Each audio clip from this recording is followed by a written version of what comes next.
बुरे लोगों से दूरी। एक दिन एक छोटी सी बकरी अपनी प्यास बुझाने के लिए जंगल के तालाब के पास गई। उस जंगल के जंगली जानवर भी प्यास बुझाने के लिए उसी तालाब के पास आते थे। छोटी बकरी डरते हुए जल्दी जल्दी पानी पीने लगी। उस बकरी से पहले ही उस तालाब पर पहुंचने वाली लोमड़ी पानी पी रही थी। परेशान बकरी ने लोमड़ी पर ध्यान नहीं दिया। अकेली बकरी को देखते ही लोमड़ी ने जोर से कहा, "ए, रुक रे! मेरे पीने का पानी खराब क्यों कर रहा है?" बोलकर चिल्लाई। लोमड़ी को देखते ही बकरी डर गई, फिर भी थोड़ी सी साहस दिखाते हुए बोली, लोमड़ी मामू, तुम मुझसे आगे हो। पानी तुम्हारी तरफ से ही इस तरफ बह रहे हैं। ऐसे तो तुम्हारी पानी मैं कैसे खराब कर रही हूँ? मासूम होकर बोली बकरी। ये बातें तो सच थे, लेकिन इन्हें मानने के लिए लोमड़ी तैयार नहीं थी। लोमड़ी ने कहा, मुझसे विवाद कर रही हो? इतनी हिम्मत? अच्छा, तो वो तू ही थी जिसने मुझसे 1 साल पहले लड़ाई की। बोलते हुए डराने लगी। तो बकरी ने कहा, नहीं लोमड़ी मामू, तब तक तो मैं पैदा भी नहीं हुई। मैं तो बस 6 महीने की हूँ। उसके बातों से लोमड़ी बहुत गुस्सा होकर बोली, अच्छा, तो मुझसे लड़ने वाली तेरी माँ है ना? तब तो तू भी उसके पेट में ही थी ना? तुम्हारी माँ ने लड़ाई की मतलब तूने भी की, इसीलिए तुझे सजा मिलनी चाहिए। बोलते हुए अचानक उस छोटी सी बकरी पर कूद पड़ी। उससे बचने के लिए बकरी तेजी से भागने लगी। बकरी के पीछे पड़ने वाली लोमड़ी को देखने वाली हाथी बीच में आकर अपनी सूंड से एक मारने पर वह लोमड़ी दूर गिरकर उधर से भाग गई। फिर छोटी सी बकरी बार बच गई करके सोचते हुए बकरियों के झुंड में शामिल हो गई। इस कहानी की शिक्षा है कि बुरे लोगों से दूर ही रहना चाहिए। कुएं में लोमड़ी। एक जंगल में एक लोमड़ी थी। वह बहुत ही चालाक थी। उसे दिन के वक्त में कितना ढूंढने पर भी खाना नहीं मिला, तो वो रात को बाहर घूमती थी। ऐसे ही एक दिन लोमड़ी रात के समय अंधेरे में घूमते हुए कुएं में गिर गई। कुआं बहुत गहराई में होने पर कितनी भी कोशिश करने पर भी वो बाहर नहीं निकल पाई। बचाओ बोलते हुए पूरी रात चिल्ला कर उसका गला दुखने लगा। ऐसे ही सुबह तक उसी कुएं में रह गई।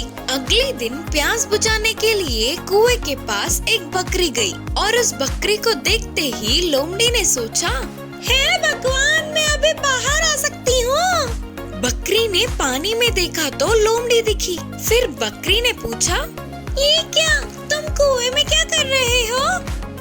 ये कुएं के पानी कितना स्वादिष्ट रहता है, पता है? इस पानी को पीने आई हूँ। यहाँ के पानी में मिठास घोला होता है, इतना मीठा होता है ना? करके चालाकी से बोली लोमड़ी। नादान बकरी आगे पीछे ना सोचते हुए कुएं में कूद गई और पानी पिया। लोमड़ी की बात को टालना अच्छा नहीं होगा करके पानी मीठा ही होने का नाटक किया। आखिर में लोमड़ी की तरह वो भी पानी में फंस गई। अब हम बाहर कैसे निकलेंगे? उसमें क्या बात है, बस पहले मैं तुम्हारी पीठ पर चढ़ के बाहर जाकर फिर तुम्हें कुएं से ऊपर खींच लूंगी। ठीक ही लगता है। बोलते हुए मान गई बकरी। लोमड़ी बकरी की पीठ पर चढ़कर एक झट से छलांग मार के कुएं से बाहर निकल गई। मैं तो बार बच गई रे बाबा। बकरी ने बाहर आने के लिए हाथ देने को पूछा तो लोमड़ी ने कहा, मैं तुम्हें कैसे खींच सकती हूँ? कुआं गहरा है और तुम बाहरी हो। अगर मैंने तुम्हें बाहर खींचने की कोशिश किया तो मैं भी वापस कुएं में गिर जाऊंगी। बोलकर हंसते हुए चली गई। बेचारी बकरी कुएं में फंस गई। उस लोमड़ी का धोखा उसे समझ आ गया, लेकिन क्या फायदा, कुएं में कूदने से पहले सोचना होता है ना, वापस कैसे आएंगे करके। इस कहानी की शिक्षा है कि हमसे क्या होगा क्या नहीं होगा सोचे बिना कोई भी काम नहीं करना चाहिए। सच्चा अन्नदाता। एक जंगल में एक बंदर और कौवा अच्छे दोस्त थे। बंदर के पास एक सोने का कड़ा बहुत समय से था, लेकिन उससे बंदर को किसी भी तरह का प्रयोग ना होने पर उसने एक सच्चा अन्नदाता को सौंपने का निर्णय किया। बंदर ने यह बात कौवे को बताया। दोस्त, तुम्हारा निर्णय बहुत अच्छा है।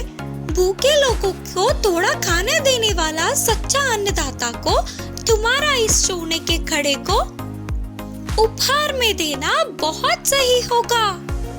जंगल में सच्चे अन्नदाता के लिए बंदर और कौवा ढूंढने लगे। पहले वे दोनों लोमड़ी के घर जाकर उसके आंगन में बैठे। भोजन खाने का समय होने पर लोमड़ी मेहमानों को खाना लगाते हुए दिखी। लोमड़ी ने खाना लगाते हुए कहा, बाप रे बाप, सब्जियां का दाम कम ही नहीं हो रहा है। चावल, नमक और दालों का दाम तो जैसे आसमान छूने लगा है, और प्याज काटने पर नहीं, खरीदने पर आंसू निकलते हैं। बोलते हुए बड़बड़ाने लगी। इससे मेहमान भी शांति से भोजन नहीं कर पाए। उस भोजन के लिए भी लोमड़ी ने एक एक को मांग कर पैसे वसूल किया। लोमड़ी के घर के पास के पेड़ पर दिखे बंदर और कौवे को लाठी लेकर भगाते हुए बोली, इधर से जाओगे कि नहीं? बोलते हुए जोर से चिल्लाया। इससे बंदर और कौवा उधर से भाग गए। बाद में बंदर और कौवा महाराज शेर के पास गए। वे दोनों बाहर के पेड़ पे थे।